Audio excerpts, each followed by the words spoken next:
Hey guys, Monica with MEK Magnet. Thank you so much for watching. I wanted to put together a quick little tips and tricks video for our new lightweight ballistic resin with nanohold technology armor, just to answer a couple of questions that you guys all had. So let's get started. Tip number one, installation. Now, I always recommend definitely do a once over with a microfiber cloth on your clean, dry Jeep, just to make sure that every little bit of dust and debris has been rinsed off. And then to do the big panels, to build a little confidence, I always recommend starting with the smaller, easier panels first, but if you're ambitious like me, you're gonna go right for the big guys. Now, I always recommend do a buddy system to install these bigger panels. This way, you've got eyes on the hinges, eyes on the handle, and eyes on everything that you're gonna help align. This stuff holds really well, so you definitely wanna get it right the first time if you can. So if you're gonna do it yourself though, you've got a couple different options. The first one is eyeball it. So I always like to line up the door hinge and maybe just even let it touch just a tiny bit. And then I lean over and I line up this part and then I let that touch. Now you can kind of eyeball it and see that it's already really nicely adhered and installed. And then what I'll do is I will let the center hold and touch. Then I'll peel back up to that center part.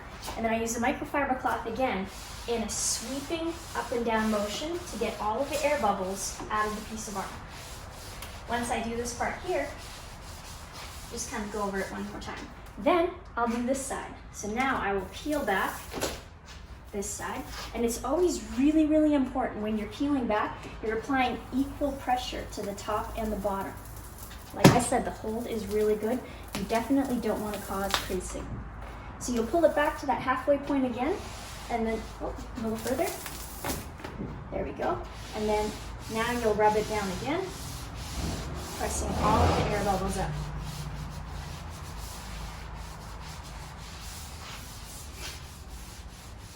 Once you have this whole panel installed, I recommend one last time just going through and with a little bit more pressure this time, rubbing out every single little air bubble and crease.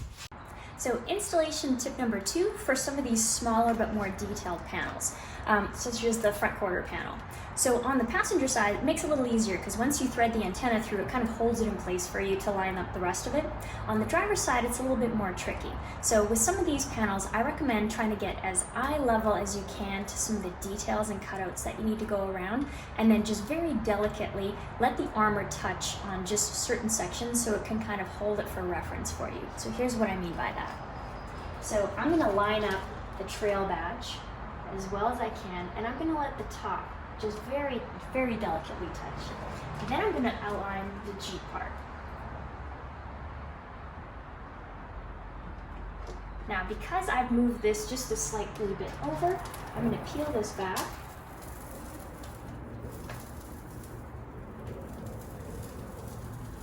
And always just be very delicate and careful not to peel it back to too much where you can crease something.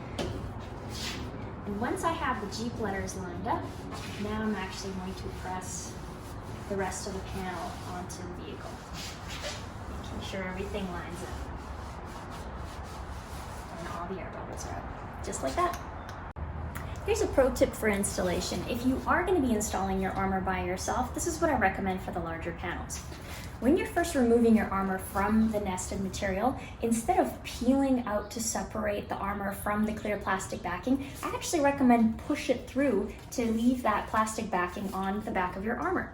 What you'll do at this point, then, you will only peel back a couple little sections, and these little sections will help hold the armor on the door or on whatever part of the Jeep that you're using to help you line it up so that you don't have to worry about letting it adhere fully and then having to peel it back if it's misaligned. So what you'll do is, again, you'll line up the door panels, let this part touch. Now with all this clear plastic backing on here, I can peel this back at any time. I'm free now to line this up on this side and then let it touch up here. Take a step back. If it looks well installed, then what you'll do is peel back one section of it, and now you'll take the clear plastic backing off of it and reline that back up over here. Now you've got a larger section of the armor that's holding on to the vehicle. And so now when you come to this side, you peel back just this little section, and now I finish peeling back the rest of the plastic. And as I go through like this, I'm just going from the one side, pressing out all my air bubbles as I pull my plastic back. And that's it. Here's my next installation trick for the big panels if you are doing these yourself. Now, what I recommend and what I've learned with some of these ones is, always let a piece of it adhere to help you as an extra set of hands to hold it onto the Jeep. And the rear truck panel is no different. So what I would do with this guy is actually just let this back piece touch. Now, I have free hands to line this up perfectly. Make sure that this adheres. And this is my good starting point. So it looks like everything's lined up, everything's pressed out. And then as I pull this part away,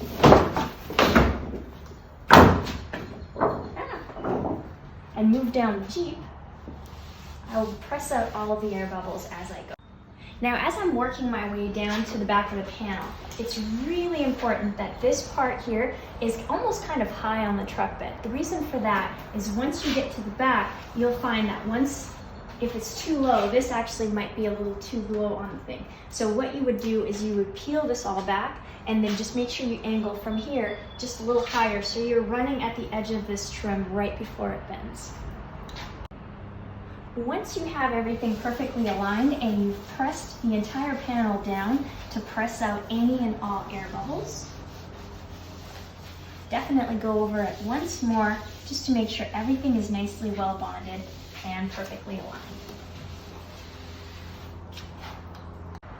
One troubleshooting item to consider if your armor for some reason is lifting or not sticking properly is if you've had your vehicle detailed or waxed with something that repels rain, has anti-static, non-slip, or Teflon in any of the ingredients, that needs to be washed off before. Some folks with ceramic coatings do want to put our armor on their vehicle after. I found that a few times whoever detailed the ceramic coating on did some kind of a chemical treatment on top of it, and after about 4 washes, the armor adheres with no problem. So you just need to make sure you get those waxes and those chemicals off that are causing those issues. Step number 2 is removal. Now the armor holds really well, so it's really important to pull an even pressure and have a little patience with this. It's going to take a little time to get it off, but it's designed to be this great hold for a few reasons. The first one is anti-theft. Obviously, if it's really hard for you to get it off, you don't have to worry about someone taking it while you're parked somewhere to run into the store or whatnot. The second is we want to make sure that this holds amazingly well and stays put on all highway speeds. So you could drive your Jeep as fast as you can and you don't have to worry about the armor coming off. The next is obviously in the trails. I want to make sure that when you're driving through really tight, brushy, overgrown trails, that nothing is going to peel back the armor, exposing your paint to damage. So those are the big reasons why. So have a little patience with me. This is all by design. The first thing you want to do is start pulling off a corner. Now it's really important to get underneath the gel and not pull by the resin part of it. If you pull by the resin, there's a chance that you could separate the resin from the gel. So you definitely don't want to do that. Also, when you pull back, don't just grab a corner and pull, because you could potentially crease, bend, or tear into these corners. So you want to make sure that you pull back as much of the panel as you can up to where you can have a nice even section of panel to pull back. Now, this is going to take a little strength and patience. So apply even pressure to the whole panel up and down so it's not creasing or folding in on itself. I recommend also getting perpendicular to the Jeep. A lot of people want to just immediately pull back this way. This actually makes it harder. When you pull away from the Jeep, this makes it much easier. So when you get to the final area, you want to make sure that you're a little bit more gentle with some of these edges and curves, and voila.